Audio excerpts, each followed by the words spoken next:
The Ukrainian military received automatic grenade launchers, pickup trucks, drones, and electronic warfare devices as part of the Zbroyanostsy Squires project from the Come Back Alive Foundation and the Lviv City Council. This is just a part of the weapons and equipment that will be transferred to 4 combat brigades of the armed forces of Ukraine under the project. This is an important precedent for cooperation. As a city, we have a program to support the armed forces of Ukraine, but we do not have the right to buy weapons. It is thanks to this synergy that we will be able to provide our military with weapons, said Andriy Moskalenko, first deputy mayor of Lviv. In recent days, Ukrainian forces have intensified drone attacks on Russian oil facilities. Notably, a significant explosion occurred at the Rosneft oil refinery in Ryazan, southeast of Moscow, following a drone strike. This attack was part of a larger offensive involving at least 20 drones targeting the Ryazan region, including a power station. Additionally, Ukraine launched drone strikes on an oil depot in the western Voronezh region and an aviation plant in Smolensk, causing fires and explosions. These operations aim to disrupt Russia's energy infrastructure and supply lines, highlighting Ukraine's strategic use of drone technology in its ongoing conflict with Russia.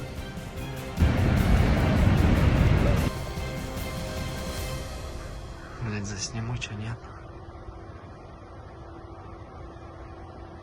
Никак они не успели. Вот, смотри, О, сейчас хлопок. Заснял, нет? А там вряд ли. Где хлопок? Не, вот не хлопок. О. Several dozen prisoners in the underground bunker of the 3rd Assault Brigade, and this time the conversation with them is led by the brigade commander, Colonel Andriy Beletsky. Я командир 3-й отдельной штурмовой бригады, по-вашему. Раньше командовал полком Азов. У нас заходило, вот, получается, 15 человек. Из этих 15 человек осталось только 2 живых. Ну я вот реально охотник с вашей муравьиной психологией. Кто за деньги пришел? Заработать чисто. Ну, честно поднимите. Ну, без всякого. Тут тоже ж такое. Ну, все больше и больше поднимайте. Ничего страшного нет. Как к врагам, у меня к вагнерам, скажем так, больше уважения, чем к вашей регулярной армии. Но ваше это скотье.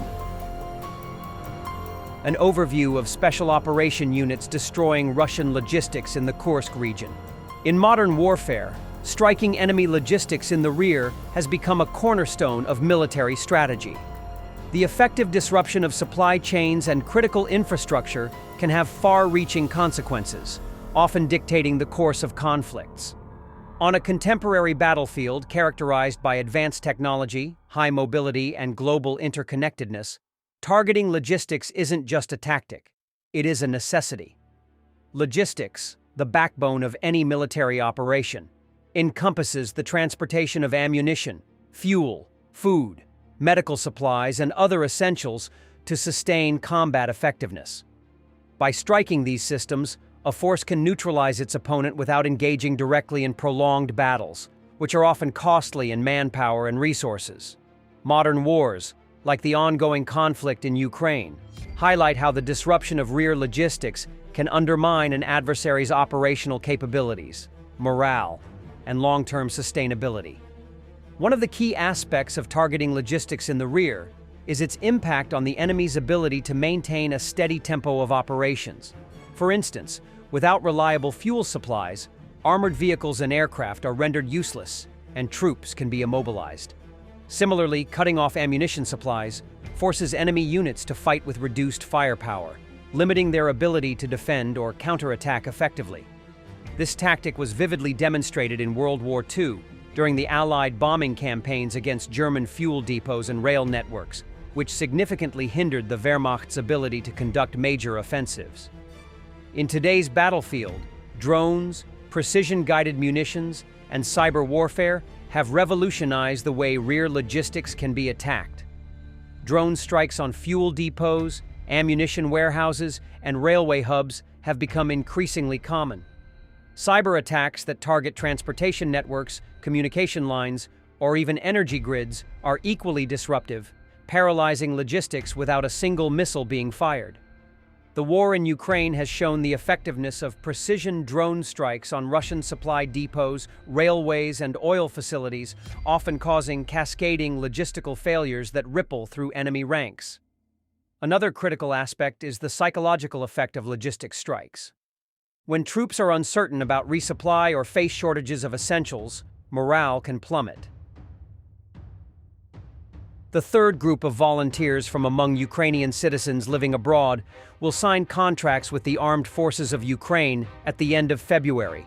This was reported by the ambassador of Ukraine to Poland, Vasyl Bodnar, in a comment to an Ukrinform correspondent. The third group of volunteers will sign contracts at the end of February, Bodnar said. According to him, it will also include those individuals who did not have time to arrive in Lublin during the signing of contracts by the second wave of Ukrainian citizens on January 10th. He reported that the positive trend of increasing the number of Ukrainians abroad who will sign contracts with the Ukrainian army is expected to continue. The Ukrainian diplomat noted that it will also be necessary to think about how to strengthen the information campaign so that as many Ukrainian citizens abroad as possible receive information about the work of the recruitment center in Lublin. As the agency reported, on November 12th last year and January 10th this year, the first two groups of volunteers from among Ukrainians living abroad signed contracts with the armed forces of Ukraine. The creation of the Ukrainian Legion became known in early July, when Ukrainian President Volodymyr Zelensky and Polish Prime Minister Donald Tusk signed a security agreement in Warsaw. One of its points is the training of Ukrainian military units on the territory of Poland. Volunteers from the Ukrainian Legion can sign a contract for 1 year, 3 years, or until the end of a special period. After signing contracts with the armed forces of Ukraine, Ukrainian Legion servicemen are sent to one of the training grounds near Lublin for training. The training is conducted by instructors from NATO countries at a designated location. After that, servicemen who need separate training in their chosen specialization can undergo additional training in other locations. According to the bilateral agreement, the Ukrainian side provides the Legion volunteers with military uniforms and medicines, and the Polish side provides the appropriate infrastructure, equipment, and weapons for the training period. Thanks for watching, and don't forget to subscribe. Also, if you want to support Warthog Defense, please become our member and get early access to new videos, exclusive members-only videos, and become administrator in comment section. The membership link is in the description. Rescues every day. We had a guy last week, it's 6 rescues in 6 days. You know, he's doing the job every day.